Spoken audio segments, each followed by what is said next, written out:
ఇప్పుడే country delight యాప్ని download చేసుకోండి. Download the country delight app now. నమస్తే, నేను Keshav. Welcome to Suman TV.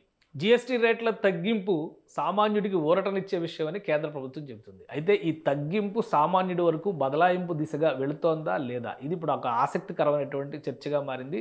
Already GST తగ్గించినటువంటి అంశం అమల్లోకి వచ్చి 24 గంటలు గడిచింది. ఇప్పటికీ కూడా పాత ధరలకే ఈ ప్రాసెస్ జరుగుతోంది అనేటువంటి విమర్శలు, దానికి ఆధారాలు కూడా మీడియాలో వస్తున్నాయి. దీంతోపాటు రెపో రేట్లు తగ్గించడం ద్వారా ఈఎంఐల పైన కూడా ఊరట వస్తుంది అనేటువంటి వార్త ఒకటి హల్చల్ చేస్తుంది. ఇందులో వాస్తవం ఏంటో ఒకసారి విశ్లేషించే ప్రయత్నం చేద్దాం. మనతో పాటు మార్కెట్ అనలిస్ట్, అలానే ఆర్థిక రంగ నిపుణులు ప్రశాంత్ గారు ఉన్నారు. ప్రశాంత్ గారు నమస్తే. నమస్తే. ప్రశాంత్ గారు, ఈ జీఎస్టీకి సంబంధించి కేంద్ర ప్రభుత్వం గత నెల రోజులుగా ఊరించింది. ఆగస్టు 15 అనౌన్స్మెంట్ వచ్చినప్పటి నుంచి చాలామంది కొనాలనుకున్నాయి కూడా పక్కన పడేసి 22వ తేదీ సెప్టెంబర్ 22 వరకు ఎదురు చూశారు. ఇప్పుడు ఆల్రెడీ 24 గంటలు గడిచింది. చాలా చోట్ల బిల్లింగ్ విషయంలో పాత స్టాకు పాత ధరకే అని చెప్తున్నారు. సో అసలు ఇమ్మీడియట్గా ఇంప్లిమెంట్ చేయడానికి అవకాశం ఉందా, లేదా ఏమైనా కండిషన్స్ ఉన్నాయా జీఎస్టీ అమల్లో? డెఫినెట్గా అండి, ఇది అంత సరళంగా అర్థమయ్యే ఇది కాదండి. సామాన్యులకు అర్థమయ్యే భాషలో చెప్పడానికి నేను ప్రయత్నిస్తాను. ఈ జిఎస్టీ అనేది ఎప్పుడు ఇంటర్లింక్డ్ అండి. అంటే ఇప్పుడు నేను ఒక వస్తువు ఈరోజు మీ దగ్గర ఫర్ ఎగ్జాంపుల్ ఒక బాటిల్ మీకు సెల్ చేయాలనుకోండి. నేను ఒక 10 రూపాయల బాటిల్ సెల్ చేస్తే ఇంతకు ముందు దాని మీద 12% ట్యాక్స్ ఉండేది. సో దాదాపు 11-20 పైసలు నేను సెల్ చేయాల్సి ఉంటుంది, ఇంక్లూడింగ్ జిఎస్టీ. కాకపోతే ఏమవుతుందంటే, ఈ బాటిల్ నేను పర్చేస్ చేసింది ఒక 3 months బ్యాక్ పర్చేస్ చేసింటాను అనుకోండి. ఆ రోజు నేను 12% దానికి జిఎస్టీ పే చేసి, అంటే నా బయర్ దగ్గర నుంచి అంత మొత్తంలో నేను జిఎస్టీ పే చేసి ఉంటాను. సో మరి ఈ రోజు అమ్మితే ఆ 12% నేను పే చేసిన దాన్ని క్లెయిమ్ చేసుకోలేను. అంటే ఒక సెల్లర్ గా నాకు ఇప్పుడు 5%, అదే 5% పరిధిలోకి తెచ్చారు, లేదా జీరో చేశారు ఆల్మోస్ట్ ఆల్ డ్రింకింగ్ వాటర్ ఇటువంటివన్నీ కూడా. సో ఇటువంటి పరిస్థితుల్లో నేను ఆదాయం కోల్పోకుండా ఎలా అమ్మాలనే విషయం మ్యానుఫ్యాక్చరర్కి తెలియాలండి. ఖచ్చితంగా ఇది కూడా చేసి పాత దాన్ని మనం క్లెయిమ్ చేసే విధానం సిస్టమ్ లో ఉంది. సో ఇది మ్యానుఫ్యాక్చరర్స్ కి, సెల్లర్స్ కి అండర్స్టాండింగ్ అనేది ఖచ్చితంగా ఉండాలండి. ఏదైతే ఈరోజు తగ్గిన రూపాయి తిరిగి సామాన్యుడికి ఇచ్చే బాధ్యత ఆ సెల్లర్ మీద పెట్టిందండి. సెల్లర్ దీని మీద తీసుకొని ఖచ్చితంగా వీటిని మనం రిటర్న్ చేసుకోవచ్చండి. ఆ ఆడిటర్స్ అనే వాళ్ళు ఎన్ఫోర్స్మెంట్ సిస్టమ్ ఇంత పెద్ద దేశంలో, రాష్ట్రంలో ప్రతి షాపులో, ప్రతి సర్వీస్ లో, లేకపోతే పెద్ద పెద్ద షోరూమ్స్ లో తగ్గి అమ్ముతున్నారా లేదా అని పోలీస్ చేసే విధానం మనది చాలా కష్టం ఇంత పెద్ద దేశంలో. సో సామాన్యులు వెళ్ళి ప్రశ్నించి ఏది ధర ఎంత తగ్గిద్దో కొంచెం అవగాహన పెంచుకొని, ఎందుకంటే మనకు అగ్రికల్చర్ గూడ్స్ అయితేనేమి, హెల్త్ ఇన్సూరెన్స్ పాలసీస్, షాంపూలు, సోపులు, నిత్యావసర వస్తువులు అన్ని కూడా దాదాపుగా 12% నుంచి 5% తీసుకొచ్చిన సందర్భం ఉంది. కొన్నిట్లో 0% చేసిన సందర్భం ఉంది. వాటిని అన్నింటి కూడా గమనించుకొని వెళ్ళి సెల్లర్ దగ్గర ఎందుకు జిఎస్టీ వేస్తున్నారని అడిగే విధానం మనకు ఉంటే ఖచ్చితంగా అది అమలవుతుందండి. బట్ బాధ్యత మాత్రం అమ్మే వాళ్ళ మీదే ఎక్కువ ఉంది. కానీ అంటే 2 విషయాలు. ఇప్పుడు 22వ తారీఖు డెడ్ లైన్, 22 నుంచి అమల్లోకి వస్తుందని కేంద్రం చెప్పింది. సో అమల్లోకి వచ్చింది అంటే ఈ మధ్యలో ఉన్నటువంటి జంజాటాలన్నీ పక్కన పెట్టి కొత్త ప్రైస్ అమల్లోకి రావాల్సిందే కదా. కానీ చాలా చోట్ల బేస్ ప్రైస్ లో ఒక లెక్క చూపిస్తున్నారు, ఫైనల్ బిల్లింగ్ లో ఇంకో లెక్క చూపిస్తున్నారు. దానికి సంబంధించి ఇప్పుడు సోషల్ మీడియాలో చాలా వైరల్ అవుతున్నాయి దానికి సంబంధించినటువంటి బిల్స్. 100% నేను చెప్పానండి ఒకటే, ఈ ట్రాన్సిషన్ పీరియడ్ లో నేను ఈ రోజే ఒక వస్తువు కొన్నాను అనుకోండి, ఈ రోజే ఒక వస్తువు అమ్మాను అనుకోండి, నాకు డెఫినెట్ గా మారిన విధానంలో నేను కొంటాను, మారిన విధానంలో అమ్ముతాను. బట్ ప్రాబ్లం ఎక్కడ వచ్చిందంటే, నేను కొన్నప్పుడు ఉండే ట్యాక్స్ సిస్టమ్ వేరే ఉండే, నేను కట్టిన ట్యాక్స్.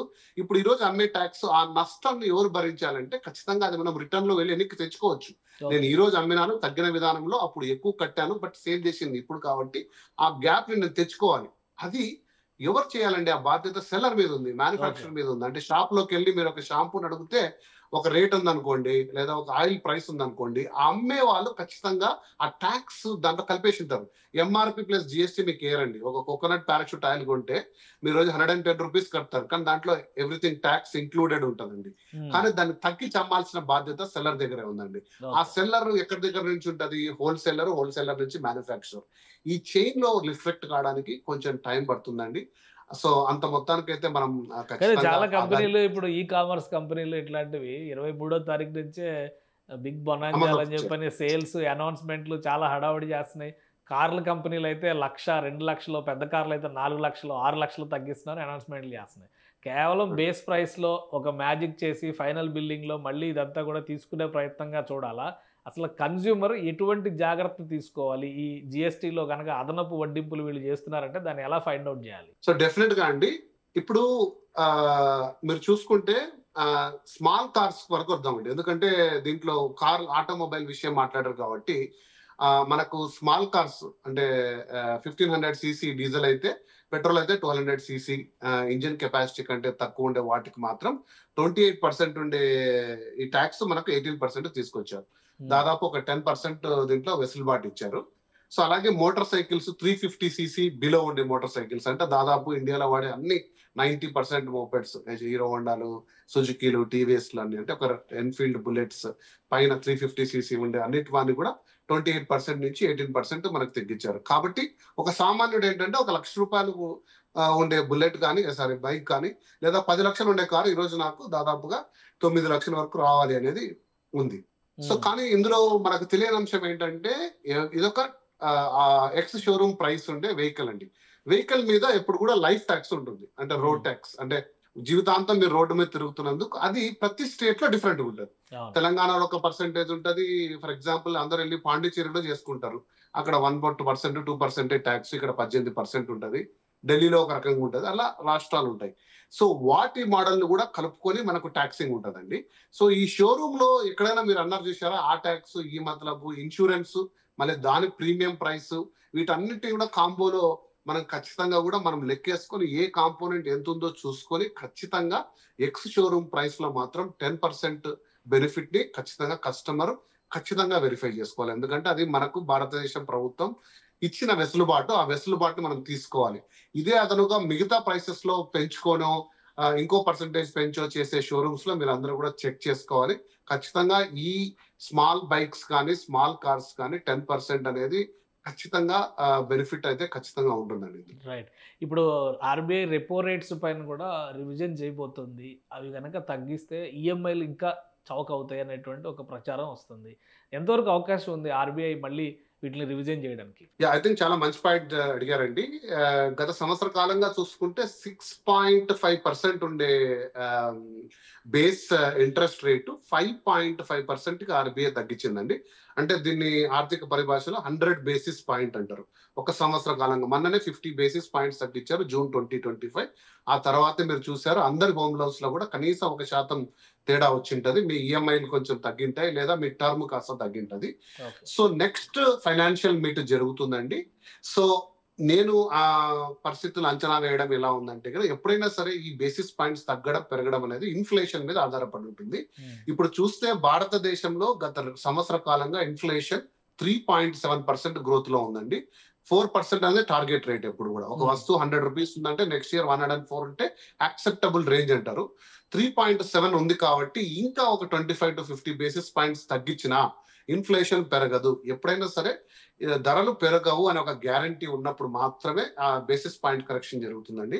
సో నేను చూస్తే ఇంకా మనం టార్గెట్ యాక్సెప్టబుల్ రేంజ్ లో ఉన్నాం 3.7 కాబట్టి ఇంకొక 25 to 50 basis points తగ్గి ప్రజల ఈఎంఐలో ఆర్థికంగా వెసులుబాటు ఇవ్వడం వల్ల ప్రజలకు కొనుగోలు ధనం పెంచడం అనేది భారతదేశ ప్రభుత్వం యొక్క ముఖ్య ఉద్దేశం. అందరూ కూడా కొనదగిన స్థాయిలో రేట్లు అందుబాటులోకి తీసుకురావాలంటే, ఆర్థికంగా అందరి చేతిలో డబ్బులు ఉండాలంటే ఒక విధానం ఏంటంటే ఈ ఇంట్రెస్ట్ రేట్లు తగ్గియడం అనమాట.